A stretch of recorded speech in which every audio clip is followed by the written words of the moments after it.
So let's jump into yet again another Transformers Slag podcast Patreon listener question. Once again, we have a awesome Transformer podcast Patreon listener question. But if you want to be part of the Transformer Slag podcast, patreon.com/Protoman, come join us.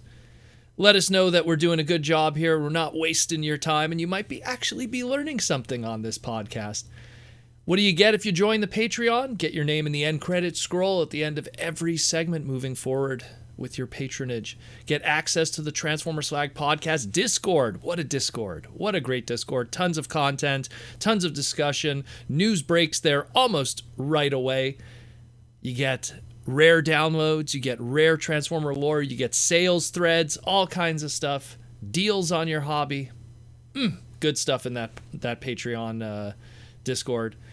Depending on your tier, you also get a little gift in the old snail mail, some cool stuff in the mail, depending on how high your patronage is. And of course, here today, the Patreon listener question. We got a Patreon listener question from longtime patron, almost 3 years now, Massive Gains, working it out in the gym, Massive Gains, and he wants to know, what's up, Protoman? Hope springtime is treating you well up in Canada.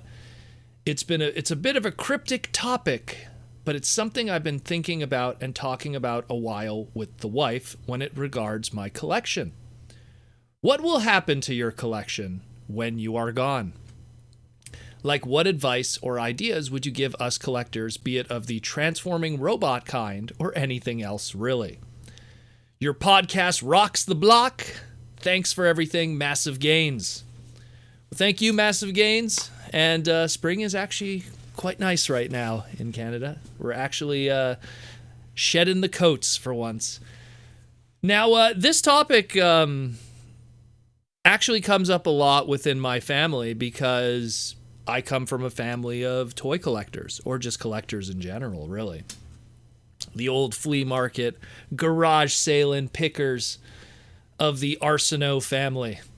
And my father's die-cast car collection and his massive record collection is something that I sometimes sit down at the table with him and go, man, what are we going to do about it? What are we going to do when the day comes? Because my father has a much more c'est la vie kind of feeling to it. It's like, well, I can't take it with me when I'm gone, so it'll be your problem.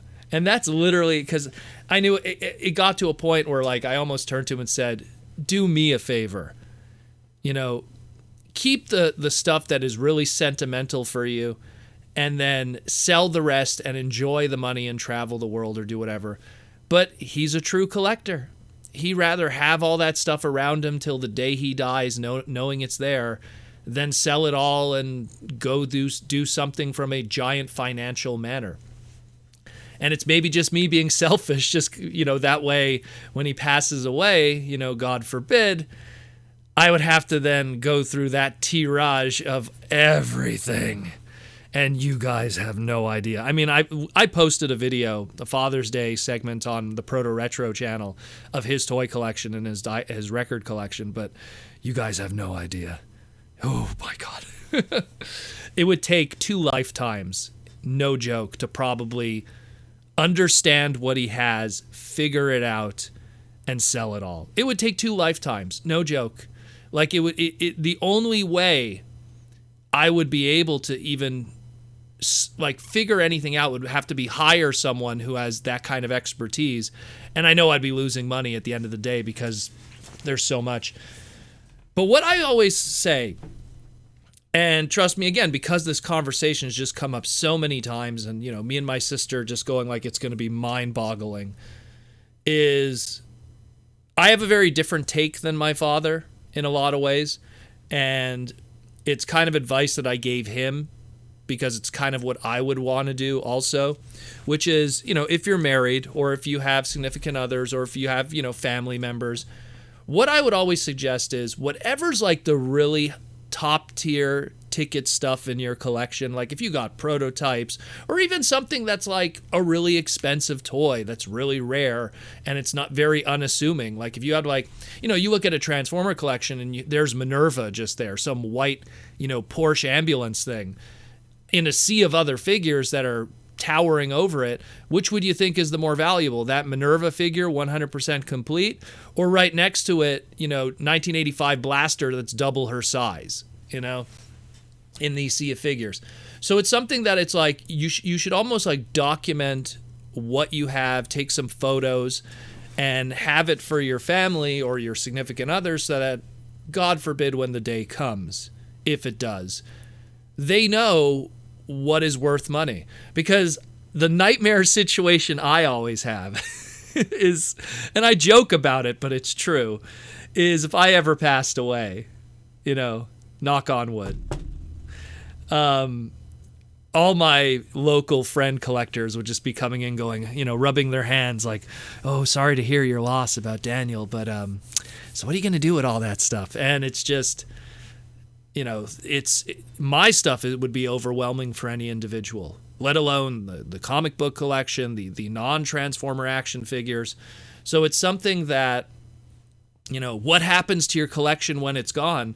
Well, I have the same feeling with my dad in the sense where I can't take it with me and I don't want it buried with me. I'm not one of those guys.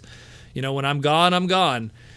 And it's just something where the only thing that I would want then is that the financial value that this collection has, and everyone's collection has a different financial value, but the financial value that this collection has could be enjoyed by my family. I'm not saying keep the Transformers. If I pass away and they sell every single thing, that's fine by me. I don't care, But I just hope that they get every single dime that they could, more or less comparably, for at least the high ticket items. I mean, if they sell all the movie stuff and, for $200, I mean, it's not going to break my heart, even though it's worth thousands when you really piece it out. But if I find out they sold Minerva for like, $50, oof, my family could have got way more money for that. So it's something where, if you pass away, you want to make sure that your family members, your significant others, whoever it is that would be the inheritor of all of this, would be able to take some of that. And especially, look, at the end of the day, funerals aren't cheap too. That's another thing too people need to realize. Funerals ain't cheap, but it's something where if a person passes away, they could bring some kind of financial value back into the family. I mean, that's where it's at, man. Like, I feel that if I'm going to be gone, I want to make sure that even though I'm gone, everything that I owned throughout these years could be of some kind of financial help to them. I got a Black Lotus from Magic the Gathering. It's a beta Black Lotus. It's not in the best condition, but you could get probably about $8,000 for it. I would like it that money, could go towards that. Got a lot of old, Golden Age and Silver Age Marvel comic books. I'd like to know that money could go towards helping my family, significant others, or whoever in the next life. When I go on to the next life, if you will. Excuse me. So, and it's the same thing with all the collection of Transformer toys and, all the other action figures, whether it be rare, Marvel stuff, rare Ninja Turtle stuff. Just, I have a huge collection. And there's a lot of stuff that's worth quite a pretty penny, let alone the prototypes and everything. So it's something that when I'm gone, I just want that all that stuff could be quite the inheritance in a lot of ways. Is it a headache for them? Oh, I don't deny it for a second. Coming from me, who's someone who's bought people's collections and then having to go through the long process of pricing everything and selling it. And I'm someone who's actually a toy collector. So I know that stuff, but I can understand it because of the fear when I look at my father's vinyl record collection. Do I know who the Beatles and the Rolling Stones are? Sure. Do I know what is the rare variant cover of Apple Records, Beatles, 1963, only for radio play, yada, yada, yada, that's worth like $3,000? Oh, I do not have a clue. And when you're looking at thousands upon thousands of records, at least I have the advantage of being able to read a record label and be able to Google it or something or check eBay. where at least with, raw toys, good luck. You could look for a date stamp and then do that long process. But that's something where, unless you're a really expertise toy collector, you're kind of at a disadvantage when you're staring at someone's huge toy collection out of their package, loosely just like that, in a rainbow sea on displays. It's just, you could look at an Armada display and not have a single clue which one of that entire Transformers Armada display is worth money. And then it's like, that purple tidal wave guy, that's the one that's worth money, but the one that's like greenish is not worth as much money. It's, it gets, or that Unicron one, but the clear green one is worth money, but the yellow one is worth significantly less. They don't know. and they don't need to know, because it's not their hobby. But it's something where that kind of education will probably help them, at least. If you have the big ticket items, let them know those exist. Let them know where they are in the house. Take a photo, make a list for them, and go, look, these are high-ticket items. So in case of emergency, break glass here, and this is the situation. And I think that would be the best thing for them. And, again, going back to really the core of the question is, what happens to your collection when you're gone? I hope it goes into the hands of someone that could enjoy it afterwards when it's sold by, my family. I just hope that it'll go to someone who could enjoy it, and that the money that goes from being sold to that individual goes to my family, and they could enjoy it. And they could use that money for whatever they want. I don't care. Because just like my father said, I can't take it with me. So that's more or less my answer.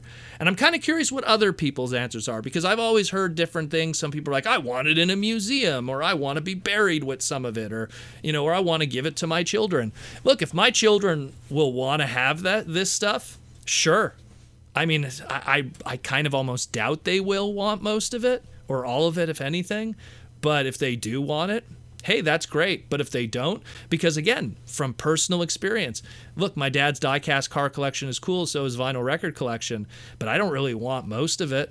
I would want maybe like, his first record, like some of the sentimental ones, like a little small stack of vinyls of not the most valuable, just the ones that actually mean something to him. Those I'd want to keep, because those have a sentimental, almost family value to it. Same thing with maybe the die-cast car collection. There must be one or two cars that have a significance to them of an importance. I'll keep those. But to keep the tens of thousands of vinyls, you know what? That could be in someone else's collection, and it could be better that way. And the money could go towards better things, because just like he said, and just like I'm going to say, you can't take it with you when you're gone. So I hope that answers your question, Massive Gains. I know it's a loaded one, and you said it yourself, kind of cryptic, but I mean, it is a discussion that does have to be addressed a lot of times with people, because look, us toy collectors, we amass a lot of stuff, and it gets kind of crazy when someone passes away and family members inherit it, and it just is overwhelming to them because they don't know anything about it. So thanks again for the question, Massive Gains. And if you want to be like Massive Gains, be a patron, come join the podcast. Patreon.com/Protoman on Patreon. It'll be in the link in the description below and the pinned comment. Come join us. Let us know we're doing a good job, and stay alive and enjoy this hobby.